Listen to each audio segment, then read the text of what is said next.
I'm at your service. Just marry me. This is just one of the exchanges that Sky News believes that Sarah Ferguson had with the disgraced paedophile Jeffrey Epstein. A secret correspondence, a damning digital trail.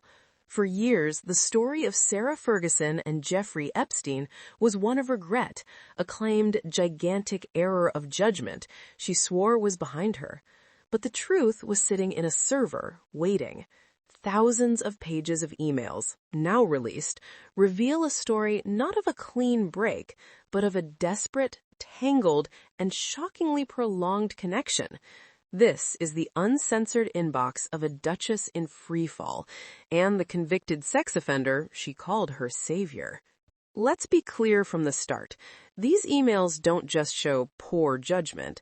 They show a pattern of behavior that continued for years after Jeffrey Epstein was a convicted sex offender.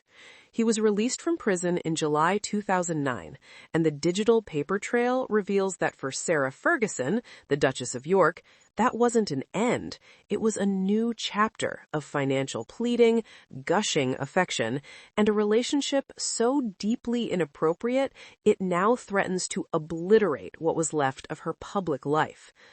The portrait these emails paint is of a woman in profound distress and financial chaos. In October 2009, just months after Epstein's release, an email from Sarah carries a subject of pure panic. I urgently need £20,000 for rent today. The landlord has threatened to go to the newspapers if I don't pay. Any brainwaves? This was not an isolated moment. Behind the scenes, Epstein's own associates complained that getting financials for Fergie is painful, incredible mess, with one noting her financial completeness will always remain questionable. This was the core of their dynamic, her desperation, his wallet. But it goes far deeper than loans. The emails reveal a tone that swings wildly from businesslike to bizarrely intimate. In one, she gushes to Epstein. "You are a legend. I am at your service. Just marry me." In another, she calls him the brother I have always wished for, thanking him for his kindness in front of her daughters. In a deeply troubling exchange from September 2009, she appears to joke about another woman, writing, "She is single and has a great body," before adding, "Okay, well, marry me and then we will employ her." This was the language of a deeply unbalanced alliance. And what did Epstein get in return? The emails suggest access, royal access. In one exchange, Epstein tells a hedge fund manager that Fergie said she could organize tea in the Buckingham Palace apse or Windsor Castle. In March 2010, Epstein emails Ferguson asking, "Could you one of your daughters show redacted Buckingham thanks?" She replies simply, "Of course." Her daughters, Princesses Beatrice and Eugenie, are repeatedly mentioned as social conduits. Epstein asks if they can say hello to his goddaughter visiting London. In one crass email from an unknown sender, Eugenie's private life is gossiped about, referencing her return from a shagging weekend. The princesses, it appears, were part of the currency of this friendship. The most damning revelation, however, is of a planned business venture that would have fundamentally tied Ferguson's brand to Epstein. In 2009, she began work on Mother's Army, a women's empowerment brand. Emails reveal a detailed business plan where Jeffrey Epstein, the convicted sex offender, was to own a 51% majority stake in the company. Ferguson was to receive a $250,000 salary. An email from an Epstein associate even boasted that the venture gave the potential to leverage her network for MA growth, but also other Jed's deals, showing a clear intent to profit from her royal connections. Epstein was involved in the minutiae, advising on trademarks and even rejecting Ghislaine Maxwell as a potential figurehead because she didn't have children. So what happens when this secret world is exposed? The fallout is instant and brutal.